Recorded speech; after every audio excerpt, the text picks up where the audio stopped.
Bonjour à toutes et à tous et bienvenue dans l'EFJ Mag. Aujourd'hui au programme de ce vendredi 6 juin, les épreuves d'anglais du baccalauréat se rapprochent pour les terminales. C'est l'occasion pour nous de revenir sur l'apprentissage des langues chez les plus petits. Il est désormais possible d'aller en cours d'anglais dès l'âge de 1 an. C'est le concept qu'a réalisé une école privée dans le 11e arrondissement de Paris, à côté de la Bastille. Un reportage de Victoria Amiard et François Lemort.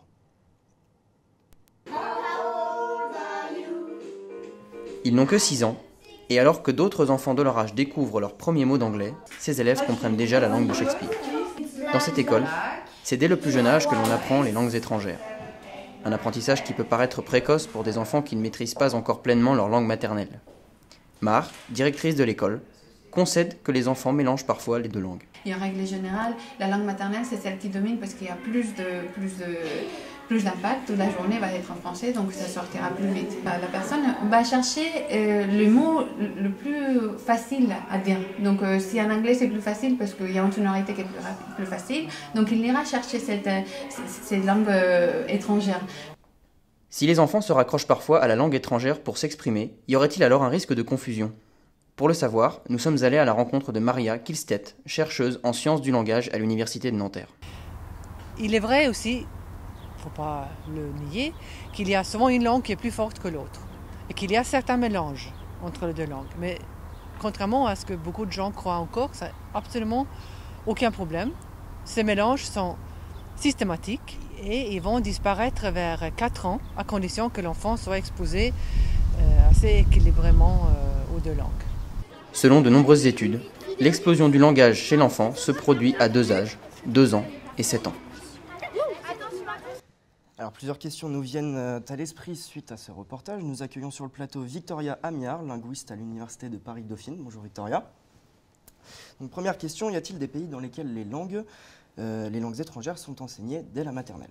Alors effectivement, il en existe, mais il reste très rare. Dans la majorité des pays, l'apprentissage d'une langue étrangère commence dès la 3e année de primaire.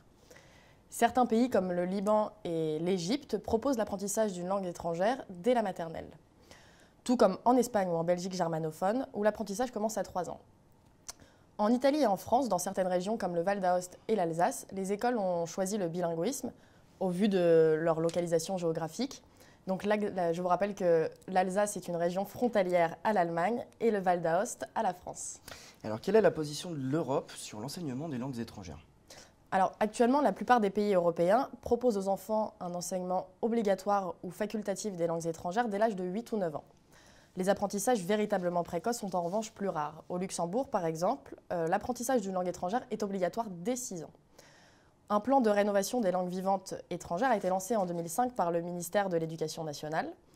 Il est placé dans un contexte d'ouverture européenne et internationale visant à améliorer les compétences en langues étrangères des élèves. Il a donc pour objectif qu'à terme, chaque citoyen puisse parler et comprendre 2 langues étrangères. Alors au niveau national, quel est le niveau des Français, de la majorité des Français en anglais ? Eh bien, en général, les Français ne sont pas très bons élèves en anglais.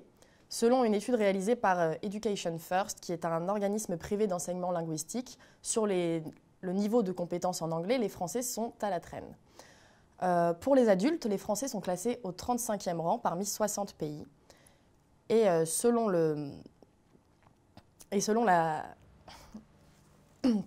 après 8 ans de pratique de l'anglais en milieu scolaire, 70% des adolescents présentent un niveau débutant, selon le résultat de la Commission européenne en 2012. Entre 2007 et 2012, le niveau d'anglais des Français a chuté de 2,63 points. Et les 2 meilleurs élèves restent la Turquie et le Kazakhstan qui ont, eux, augmenté de 11 points. Rassurant pour la France. Merci Victoria. Dans le reste de l'actualité de ce vendredi 6 juin, les commémorations des 70 ans du débarquement ont débuté dès hier en Normandie. Après avoir défilé sur les Champs-Élysées en compagnie de la reine Elisabeth II, le président François Hollande se rend aujourd'hui sur les plages du débarquement. Pas moins de 17 chefs d'État sont conviés aux cérémonies d'hommage, dont Vladimir Poutine. Outre les hommages donc aux anciens combattants, les 70 ans du débarquement seront l'occasion de débattre d'un sujet très chaud, l'Ukraine. La Coupe du Monde de football, maintenant, débute désormais dans moins de 7 jours. À Sao Paulo, l'une des villes clés de ce mondial, les employés du métro sont toujours en grève illimitée. La direction et le syndicat des employés de métro paulistes ne trouvent toujours pas d'accord sur le rehaussement des salaires des employés. Plus de 60 000 personnes sont attendues dans la ville brésilienne sur jeudi prochain pour la cérémonie d'ouverture du mondial. Hier après-midi, c'est seulement 57% du métro qui fonctionnait dans la ville. Enfin, à Roland-Garros, c'est toujours en sport. C'est Simona Halep qui rejoint Maria Sharapova en finale du tournoi. La Roumaine s'est débarrassée de la 27e mondiale Andrea Petkovic sur le score de 6-2, 7-6. Ce sera la première finale d'un grand chelem pour la jeune joueuse de 22 ans.